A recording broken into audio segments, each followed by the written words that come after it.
오늘 레위기 24장과 25장을 보겠습니다. 레위기 24장은 계속해서 하나님 앞에서 반드시 해야 할 일, 그리고 하지 말아야 할 일들을 얘기하고 있습니다.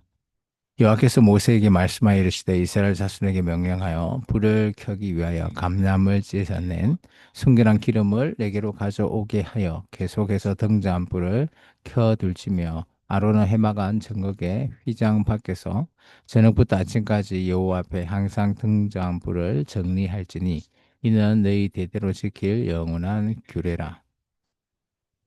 제사장은 항상 하나님 앞에 이 불을 메로나라고 하는 등잔불을 항상 관리해야 되는 반드시 해야 될 일을 얘기하고 있습니다. 그는 요 앞에서 순결한 등잔대 위에 등잔을 등장들을 항상 정리할지니라. 너는 콩가루를 가져다가 떡 12개를 굽되 각 덩이를 10분의 2 에바로 하여 여호와 앞 순결한 상 위에 두 줄로 한 줄에 6씩 진설하고 너는 또 정결한 유황을 그 각 줄 위에 두어 기는 물로 여호와 앞에 화제로 삼을 것이며 안식일마다 이 떡을 여호와 앞에 항상 진설할지니 이는 이스라엘 자손을 위한 것이요 영원한 언약이니라. 또한 떡상 위에 떡도 계속해서 일주일에 한 번씩 진설하는 것을 얘기하고 있습니다. 이 떡은 아론과 그의 자손에게 돌리고 그들은 그것을 거룩한 곳에서 먹을지니 이는 여호와의 화제 중 그에게 돌리는 것으로 지극히 거룩함이라. 이는 영원한 규례니라. 그래서 이 떡은 제사장에게 돌아가는 몫입니다. 그래서 나중에 다윗이 노베에 있는 그죠? 쫓길 때 사울에게 쫓길 때 노베에 가서 이 진설된 떡을 좀 먹죠. 이스라엘 자손 중에 그의 어머니가 이스라엘의 여인이요 그의 아버지는 애굽 사람인 어떤 사람이 나아가서 한 이스라엘 사람과 진영 중에서 싸우다가 그 이스라엘 여인의 아들이 여호와의 이름을 모독하며 저주함으로 우리가 끌고 모세에게로 가니라. 그의 어머니 이름은 슬로미시요 단지파 디브리의 딸이더라. 어, 하나님을 모독하는 이 자는 어떻게 반드시 이렇게 해야 된다라는 것을 얘기하고 있습니다. 그들이 그를 가두어 여호와의 명령을 기다리더니 여호와께서 모세에게 말씀하여 이르시되 그 저주한 사람을 진영 밖으로 끌어내어 그것을 들은 모든 사람이 그들의 손을 그의 머리에 얹게 하고 온 회중이 돌로 그를 칠지니라. 너는 이스라엘 자손에게 말하여 이르라. 누구든지 그의 하나님을 저주하면 죄를 담당할 것이요. 이게 일벌백계죠. 여호와의 이름을 모독하면 그를 반드시 죽일지니 온 회중이 돌로 그를 칠 것이니라. 그루민이든지 본토이든지 여호와의 이름을 모독하면 그를 죽일지니라. 사람을 쳐 죽인 자는 반드시 죽일 것이요 짐승을 쳐 죽인 자는 짐승으로 짐승을 갚을 것이며 사람이 만일 그 이웃에게 상해를 입혔으면 그가 행한 대로 그에게 행할 것이니 상처에는 상처로 눈에는 눈으로 이에는 이로 갚을지니라. 남에게 상해를 입힌 그대로 그에게 그렇게 할 것이며 사람을 죽인 자는 그것을 물어줄 것이요 사람을 죽인 자는 죽일지니 거루민이든지 본토인이든지 그 법을 동일할 것은 나는 너희 하나님 여호와임이니라. 모세가 이스라엘 자손에게 말하니 그들이 그 저주한 자를 진영 밖으로 끌어내어 돌려 쳤더라. 이스라엘 자손이 여호와께서 모세에게 명령하신 대로 행하였더라. 그래서 이 공동체 내에서 반드시 해야 할 일과 하지 말아야 할 일들이 있다라는 것입니다. 그리고 그것을 그대로 준행하고 하나님의 명령하신 대로 행하는 그런 공동체로 오늘 모세가 말하고 있습니다. 25장은 이스라엘 민족에게만 있는 회복의 기회죠. 희년이라고 하는 그런 안식년과 희년에 대한 것을 얘기하고 있습니다. 여호와께서 시내산에서 모세에게 말씀하여 이르시되 이스라엘 자손에게 말하여 이르라. 너희는 내가 너희에게 주는 땅에 들어간 후에 그 땅으로 여호와 앞에 안식하게 하라. 너는 6년 동안 그 밭에 파종하며 6년 동안 그 포도원을 가꾸어 그 소출을 거둘 것이나 일곱째 해에는 그 땅이 쉬어 안식하게 할지니 여호와께서 대한 안식이라. 너는 그 밭에 파종하거나 포도원을 가꾸지 말고 말며라고 되어 있습니다. 여기 안식은 그죠? 어, 7년째에 땅이 하는 거죠. 사람이 안식하는 것이 아니라 땅이 안식하게끔 하라라는 겁니다. 근데 오늘날 우리 목회자가 그죠? 안식년을 지키는 것은 어떻게 보면 이 레위기법을 통해서 아마 지키는 것 같은데 그죠? 땅이 쉬는 거지 사람이 쉬는 것은 아니라라는 것을 좀 볼 수 있습니다. 내가 거둔 후에 자라난 것을 거두지 말고 가꾸지 아니한 포도나무가 맺은 열매를 거두지 말라. 이는 땅의 안식년임이라. 안식년의 소출은 너희가 먹을 것이니 너와 내 남종과 내 여종과 내 품꾼과 너와 함께 거류하는 자들과 내 가축과 내 땅에 있는 들짐승이 다 그 소출을 먹을 것을 삼을지니라. 너는 일곱 안식년을 계수할지니 이는 7년이 7번인즉 안식년 7번 동안은 곧 49년이라. 이제 보통 안식년을 7년에 한 번이니까요. 6년째 그 소출을 거두고 7년 그 소출이 7년째 먹고 그리고 그 8년째 되는 다시 어 수확이 될 때까지 아마 하나님께서 6년째에 그만큼 주시겠다라는 거죠. 근데 이런 7년이 그죠? 7번 반복되면 49년이잖아요. 그리고 마지막 1년, 그 해 1년이 50년 되는 해입니다. 그걸 희년이라고 하죠.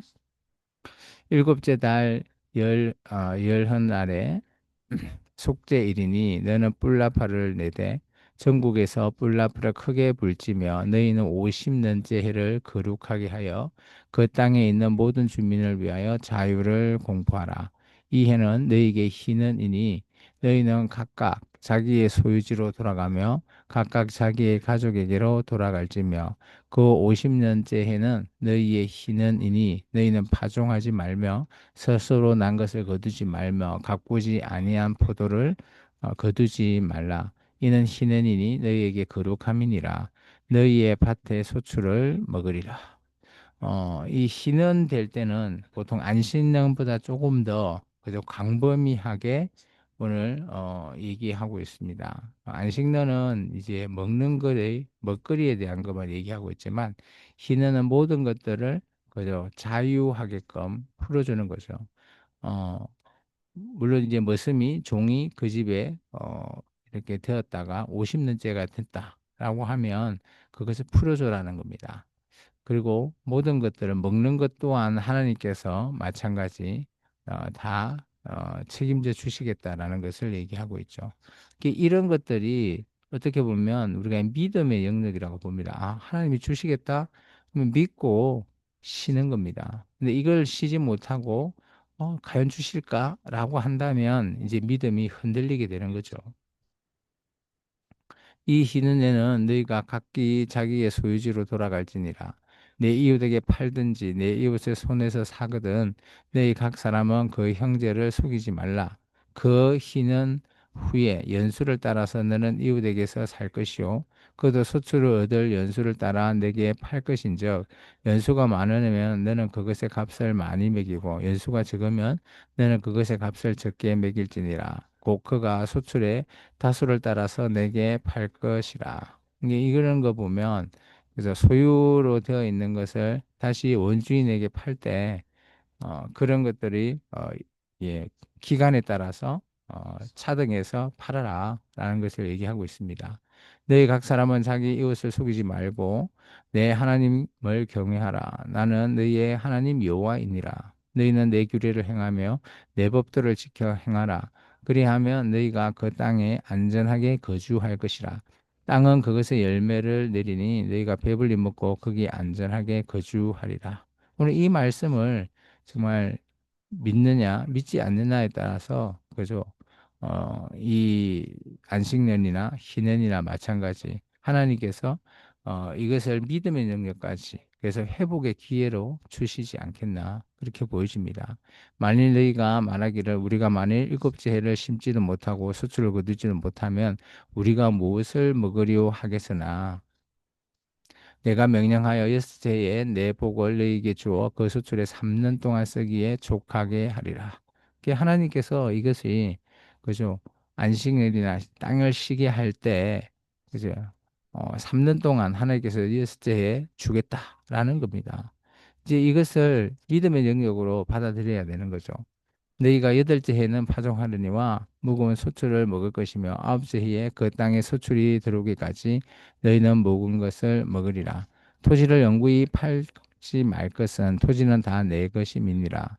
너희는 그루민이요 동거하는 자로서 나와 함께 있느니라. 너희 기업의 온 땅에서 그 토지 무르기를 허락할지니 만일 내 형제가 가난하여 그의 기업 중에서 얼마를 팔았으면 그에게 가까이 기업 물을 자가 와서 그 형제가 판 것을 물을 것이요.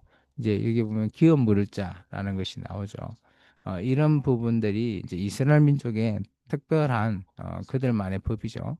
그래서 그 기업 물을 자로 말미암아 이것이 다른 이방 사람한테 토지가 넘겨가지 않게끔 그리고 그것이 그 집안과 토지뿐만 아니라 집안에 있는 어, 또 사람들 대를 잇는 것까지 그래서 우리가 룻기를 통해서 이 부분은 좀 더 자세히 살펴볼 수 있습니다.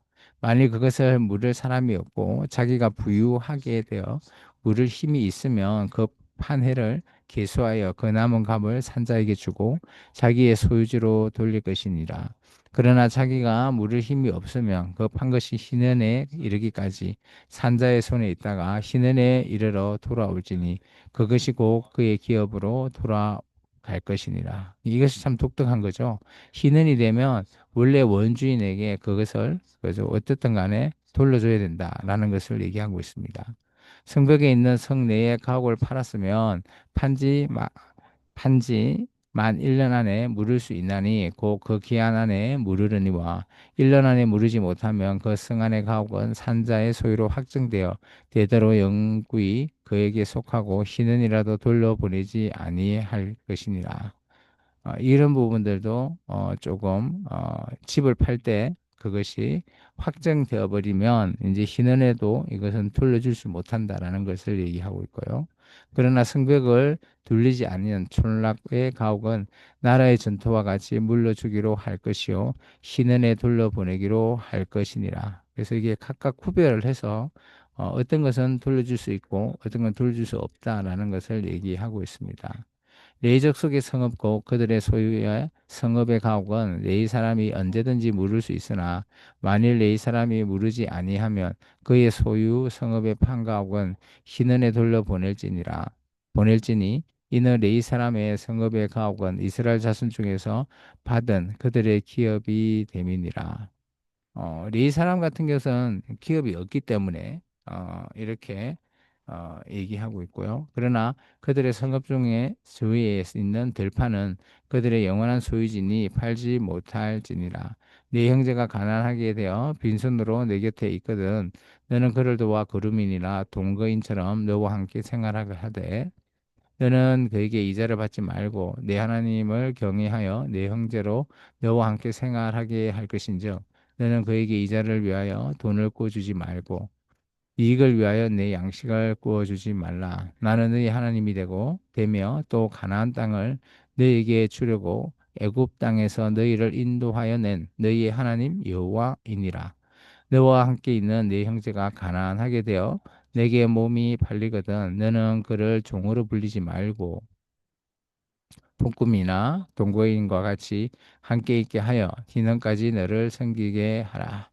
그래서 같은 민족일 때 그죠 이런 희년까지 섬기게 됐을 때 다시 돌려보내는 회복을 할 수 있는 그런 기회를 주고 있습니다. 그때에는 그와 그의 자녀가 함께 내게서 떠나 그의 가족과 그의 조상의 기업으로 돌아가게 하라. 그들은 내가 애굽 땅에서 인도하여 낸 내 종들이니 종으로 팔지 말 것이라. 너는 그를 엄하게 부리지 말고 내 하나님을 경외하라. 내 종은 남녀를 막론하고 내 사방 이방인 중에서 취할지니 남녀 종은 이런 자 중에서 사올 것이며 또 너희 중에 그루하는 동거인들의 자녀 중에서도 너희가 사올 수 있고 또 그들이 너희와 함께 있어서 너희 땅에서 가정을 이룬 자들 중에서도 그리할 수 있은즉 그들이 너희의 소유가 될지니라. 너희는 그들을 너희 후손에게 기업으로 주어 소유가 되게 할 것이니라. 이방인 중에서는 너희가 영원한 종을 삼으려니와 너희 동족 이스라엘 자손은 너희가 피차 엄하게 부리지 말지니라. 만일 너와 함께하는 거류민이나 동거인은 부유하게 되고 그와 함께 있는 내 형제는 가난하게 되므로 그가 너와 함께 있는 거류민이나 동거인 또는 거류민의 가족의 후손에게 팔리면 그가 팔린 후에 그에게 속량받을 권리가 있나니 그의 형제 중 하나가 그를 속량하거나 또는 그의 삼촌이나 그의 삼촌들의 아들들이 그를 속량하거나 그의 가족 중 그의 살부치 중에서 그를 속량할 것이요 그가 부유하게 되면 스스로 속량하되 자기 몸이 팔린 해로부터 희년까지 그 산자와 계산하여 그 연수에 따라서 그의 몸의 값을 정할 때에 그 사람의 승긴 날을 그 사람에게 고용된 날로 여길 것이라. 만일 남은 해가 많으면 그 연수대로 팔린 값이 속량한 값을 그 사람에게 도로 주고라고 되어 있습니다. 그래서 이제 종으로 이렇게 들어왔다가 희년까지의 기간 동안 오늘 쉽게 말하면 임금이죠.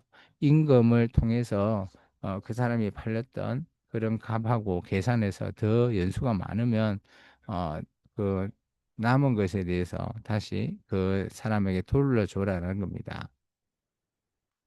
만일 희년까지 남은 해가 적으면 그 사람과 계산하여 그 연술에 속량하는 값을 그에게 도로 줄지며 주인은 그를 매년 삭공과 같이 여기고 내 목전에서 엄하게 부리지 말지니라. 그래서 일꾼으로 해서 오늘 형제에게는 그렇게 심하게 하지 말라라는 겁니다.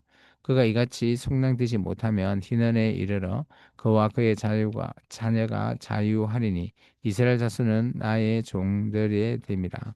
그들은 내가 애굽 땅에서 인도하여 낸 내 종이요 나는 너희의 하나님 여호와이니라.